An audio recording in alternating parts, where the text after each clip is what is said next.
Bonne semaine d'information, bon mondial sur la télé innovante, Madame, Monsieur le journal. Voici les points qui dominent. L'ancien président Michel-Joseph Martelly et les anciens premiers ministres Laurent-Salvador Lamotte et Jean-Henri Séillant sont sanctionnés dimanche par le Canada pour leur participation dans le financement des gangs armés en Haïti. Des sanctions ont été aussi adoptées par le gouvernement canadien contre Ronnie Célestin, Gary Bodo et Hervé Foucan pour leur lien avec les gangs en Haïti. 4 personnes au moins ont été assassinées par balle le 18 novembre lors d'une attaque de bandits à Robest, situé entre Petite Place Cazaux et Caradeux. La commémoration des 229 ans de la bataille de Vertières, c'était vendredi. En la circonstance, le Premier ministre Ariel Henry a déposé une gerbe de fleurs au Mupana. Le fondateur de l'hôpital Fontaine à Cité-Soleil, Jose Ulysse, se dit satisfait de l'appui de tous ses partenaires, notamment la firme HL Construction, ayant permis le bon fonctionnement de l'institution sanitaire. Restez avec nous pour le développement. Si vous jugez que cette vidéo est intéressante, n'hésitez pas à liker et partager la vidéo. Et surtout, n'oubliez pas de vous abonner à cette chaîne et activer la cloche de notification pour ne pas louper aucune de nos vidéos. Madame, Monsieur, de retour et comme annoncé en titre, l'ancien président Joseph Michel Martelly et les anciens premiers ministres Laurent-Salvador Lamotte et Jean-Henri Séillant sont sanctionnés ce dimanche par le Canada pour leur participation dans le financement des gangs armés en Haïti. C'est le premier ministre canadien Justin Trudeau qui a annoncé cette décision le 20 novembre en marge du sommet de la francophonie en Tunisie. La veille, le ministère canadien des Affaires étrangères a fait état de sanctions contre 3 autres personnalités dont Ronnie Célestin, Hervé Foucan et Gary Bodo. En effet, Ronnie Célestin, Gary Bodo et Hervé Foucan ont été sanctionnés par le gouvernement canadien après Joseph Lambert et Yuri Latortue notamment du fait de leur soutien financier et opérationnel aux gangs armés.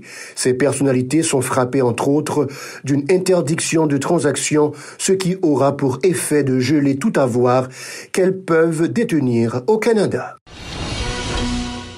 Les bandits n'observent aucun répit.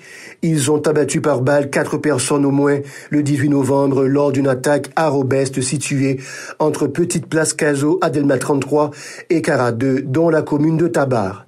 3 des victimes sont décédées sur place alors que l'autre a rendu le dernier soupir dans un centre hospitalier. Une attaque meurtrière attribuée au gang de Vitellum innocent. La commémoration des 229 ans de la bataille de Vertières, c'était vendredi. En la circonstance, le Premier ministre Ariel Henry a déposé une gerbe de fleurs au musée du Panthéon national, Mupana dans l'air du Champ de Mars. Il en a profité pour saluer encore une fois la bravoure des héros de l'indépendance qui avaient consenti d'énormes sacrifices et versé leur sang en vue de nous léguer la patrie commune qu'est Haïti. Lors d'une cérémonie au jardin du Mupana, le chef du gouvernement a également appelé à l'unité en vue de parvenir à un dénouement favorable de la crise. Dans un tweet, Ariel Henry a rappelé que les luttes intestines constituent un blocage à la solidarité, au dialogue et au vivre ensemble. Les dirigeants du pays sont toujours dans le viseur des activistes politiques en raison de la persistance de la crise. En effet, le militant Frankie Filder souligne l'impact de la conjoncture ponctuée par l'insécurité et la cherté de la vie sur la majorité des citoyens. La crise est si aiguë que l'année scolaire 2022-2023 est toujours incertaine, a-t-il fait remarquer. Il presse les responsables d'adopter les mesures adéquates pour permettre aux enfants de reprendre la route de l'école. Écoutons-le au micro de Hirsch Résil et Maud Léjean. Bataille qui gagne dans le pays, c'est ligue pour continuer la bataille là. Côté, nous, messieurs, dames, dans l'État, fermer l'école. Or, ils ont demandé pour le peuple là, vous petit l'école. Mais, mes amis, le peuple là, t'as même vous petit l'école. Là, vous petit l'école. Pendant nous dit, vous petit l'école là, nous mettons gaz sous l'eau. À qui ça va le payer frais de transport? Or, nous connaissons comment bagayoter avant. Gon insécurité qui a ravagé le pays encore. Mais nous disons pour le peuple avoir petit l'école. Pour vous les gang continuer kidnapper, pour vous les gang continuer tuer. Le peuple a bien aimé voir petit l'école. Comme même ces dames qui dans l'état pour fermer l'école, le peuple a beaucoup qu'à voir petit l'école. Or, nous ouais, mettons une machine en place. Côté pour tout le monde dans le pays à net mourir. On a qui cache un petit sac d'huile, qui cache un petit sac maïs. Mais ça a mangé la cali, mais elle va là, côté le l'hôpital. Pas un côté le l'hôpital, obligé de la molle. On est qui pas venir manger. En bé, grand bois tout ça pas le grand goût tout là le prend zam. Là le prend zam, la police tout et la police tout il pas enterrer. Je dis en dans pays comme ça pour tout le monde croiser pour être il a regardé ça qui passé dans le pays ça son pays. Tout haïtien allé bon matin pour direction. Le collectif des médias en ligne SEMEL annonce la tenue de sit-in le 23 novembre devant les locaux de la direction départementale de l'Ouest 1 de la police nationale au Champ de Mars en vue d'exiger les résultats de l'enquête sur l'assassinat brutal du journaliste Romelson Vilsaint le 30 octobre dernier au commissariat de Delma 33. Les organisateurs entendent également organiser une soirée d'hommage aux défunts le 8 décembre dans la capitale. Écoutons les précisions du secrétaire général du SEMEL, Dieudonné Saint-Cyr, au micro de Yasmine Sanon et Stravinsky Deramo. Plus passer 22 jours, IGPNH là pour qu'on capable de nous résultat enquête, les digital mené sur actes assassinats qui étaient faits sur Romelson Vilsaint. C'est dans ce sens ça nous décider dans le jour qui vient là, on est capable de dire nous mercredi pour nous organiser un sitting devant DDO Ouest au Prince. Nous allons organiser un sitting devant pour nous envoyer un message à clair pour responsable PNH. Ça a tourné en opération dans gauche parce que faut que y ait résultat enquête ça pour nous connaître policier pour eux. Sitting ça a tombé à 10h du matin devant DDO Ouest 1, dit nous que faut que nous fassions un message en passé devant l'institution.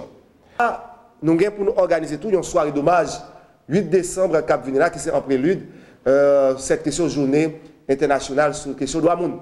Donc on est le 10 décembre nous-mêmes au niveau de SEMEL 8 décembre nous avons organisé une soirée d'hommage dans la mémoire de tout journaliste qui est victime en Haïti. Par ailleurs, le SEMEL a indiqué que notre collègue blessé à l'œil par une bonbonne de gaz lacrymogène le 30 octobre dernier se trouve actuellement dans un état critique. Il devrait subir dans un bref délai une intervention chirurgicale, ont fait savoir les responsables de l'association qui envisage d'organiser une séance de formation sur la sécurité à l'intention des journalistes des médias en ligne. Rénal Petitfrère et Dieudonné Saint-Cyr sont respectivement coordonnateurs et secrétaire général du SEMEL. Ils se sont exprimés toujours au micro de Yasmine Sanon et de Stravinsky Deramo. Ouais, que des gens, nous par contre côté ça sorti qui pour profiter pour faire call sous numéro caché à bonne pression ou n'a la police et problème et gen nous penser pas gen monde qui qu'on fait bataille ça déjà avant nous qu'a fait ti bail ça relais sous bon numéro nous pas faire ça et pas gen monde qui fait nous faire back sous mission ça ouais cette fois-ci gen monde qui là dans ce terrain pour faire droit journaliste respecté. Collectif Flan a pas mettre communauté nationale et internationale au courant que il y a un journaliste dans le pays d'Haïti qui risquait perdre des yeux. Travaille pour RCH 2000, je voulais parler de Angelo, qui a recevoir un coup de bonbonne de gaz au niveau des yeux gauche. Il risque de perdre des yeux et le avec l'hôpital. Médecin soignant dit que faut qu'il fasse une opération en urgence pour ne pas perdre des yeux. Et bon, donc on est en réalité journaliste dans le pays d'Haïti qui a exercé un métier très difficile, mais moyens économiques ne pas permettre. Donc journaliste a trouvé une difficulté là pour le capable de faire une opération que cal nécessité. N'a dit RCH 2000, responsable RCH 2000 que yo prend responsabilité face à journaliste puisque journaliste a un cadre de presse, nous-mêmes au niveau SEMEL, avant de parler de un dossier, nous cherchons connaître qui s'allie. Journaliste a un cadre de presse qui marqué RCH 2000 et nous toujours dans la rue à couvrir. Il faut que nous fassions une formation sur question sécurité pour eux. Surtout, journalistes qui travaillent pour les médias qui sont sur Internet, qui sont membres de nous. C'est ça que fait SEMEL avec partenaires dont l'UNESCO, AJH, nous avons décidé nous allons organiser une formation pour jeunes journalistes qui travaillent sur Internet sur question sécurité, comment capable sécuriser tête yo et pendant période ça.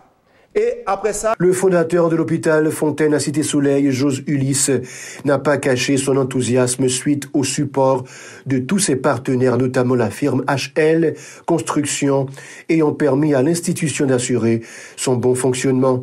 Cet appui a été considérable, surtout à la dernière phase de Pays-Loc, a apprécié M.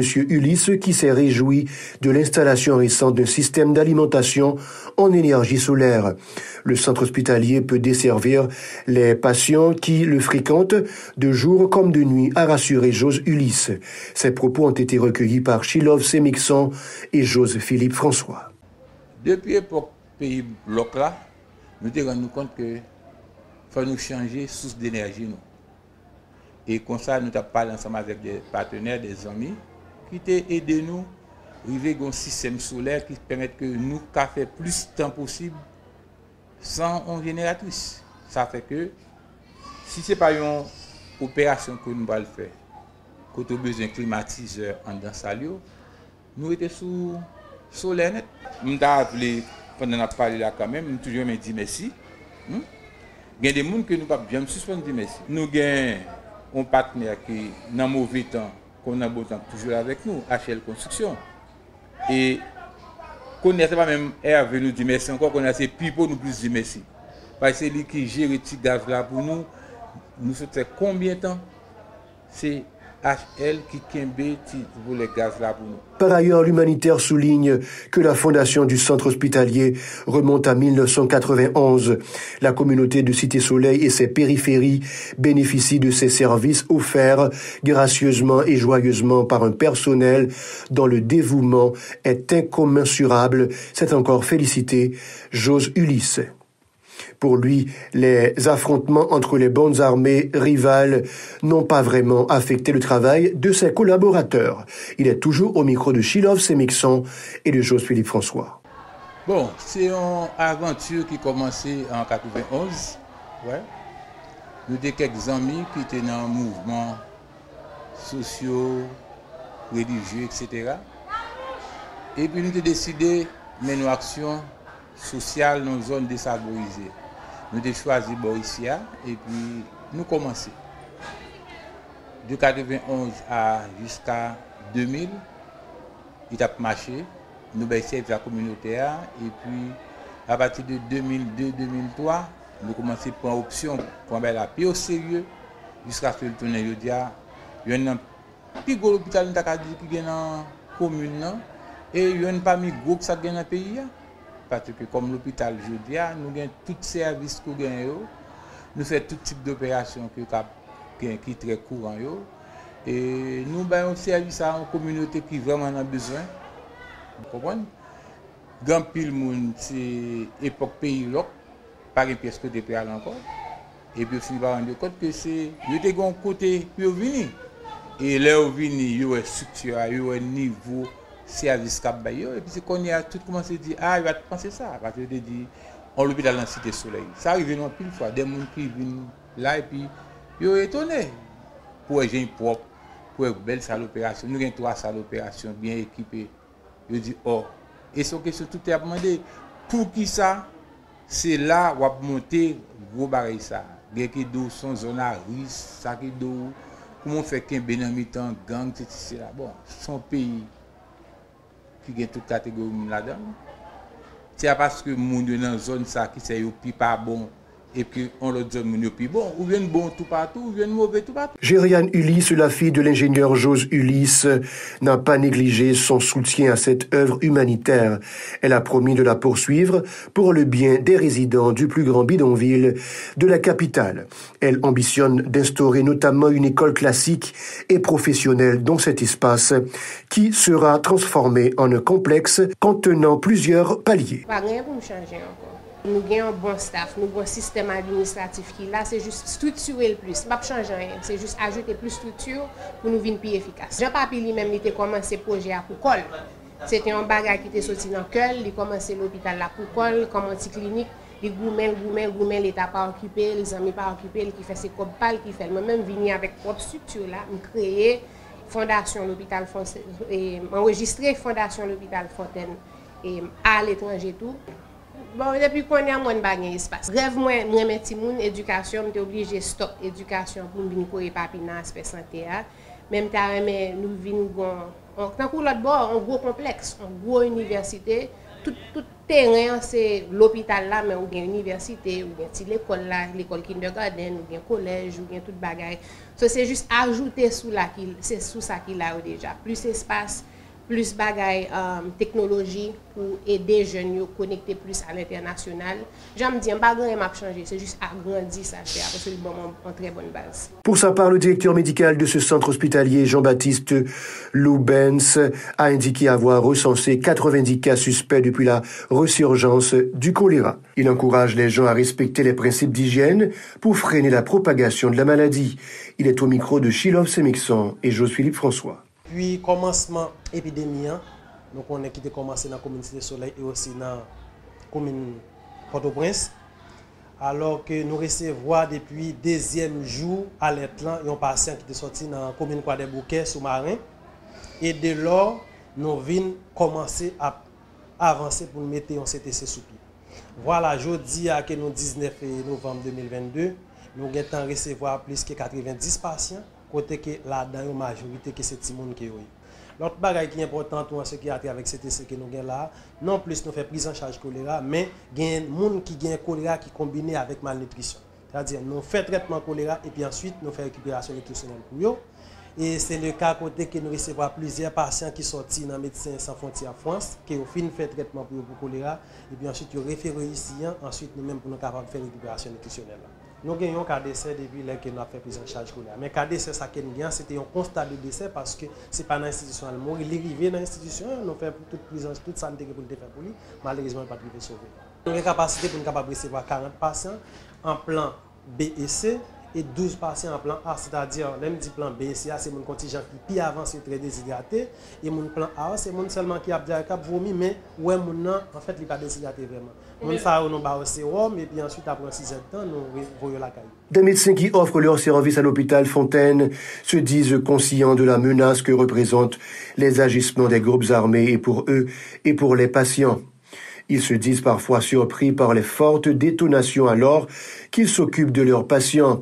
Ils appellent les belligérants à faire la paix pour le bien de la collectivité. On l'écoute toujours au micro de Chilov Semixon et de José-Philippe François. Donc, c'est pas un bail comme si n'a jeune pour la première fois, surtout moi-même. Donc, je suis censé venir habitué avec ça. Parce que nous avons fait accouchement et puis nous avons des cartouches, nous avons des soit à bloquer, nous avons des caoutchouc à bouler, mais ça, comme si pas vraiment affecté le travail que nous avons fait. Parce que nous venons pour nous venir bailler soin, nous bailler soin. OK? Whatever ça a passé dehors, il n'est pas important pour nous, mais c'est ça n'a fait pour le moment qui est important. Et il y a des patients comme si qui surtout une femme enceinte, à cause de quantité de balles que l'attendait ou bien l'autre monde qui dit ah moi de telle zone mais à privé sur nous ou bien m'entendait que telle zone chaud bah ça qu'on vient affecter signe vite au malade à côté que qu'on monte tension ou bien qu'on bail malade là un problème palpitation tout côté que fait que le bat fort et bat plus rapide tout non comme ça nous pas la malade là nous gérer nous fait connaître que automatiquement que médecin yo là pour yo prendre soin yo vaut mieux que yo là n'a prendre soin yo au lieu que yo al dehors à l'exposer avec danger. C'est pour ça que nous avons un service psychologique là qui est disponible pour toute maladie. C'est-à-dire psychologue là passe visiter maladie dans la salle, surtout mon enceinte, il fait ça chaque jour.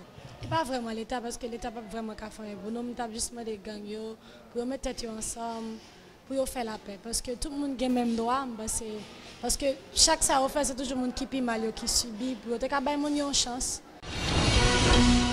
Madame, Monsieur, c'est la fin de ce journal. Restez branchés à la Télé Pacifique pour la suite de la programmation.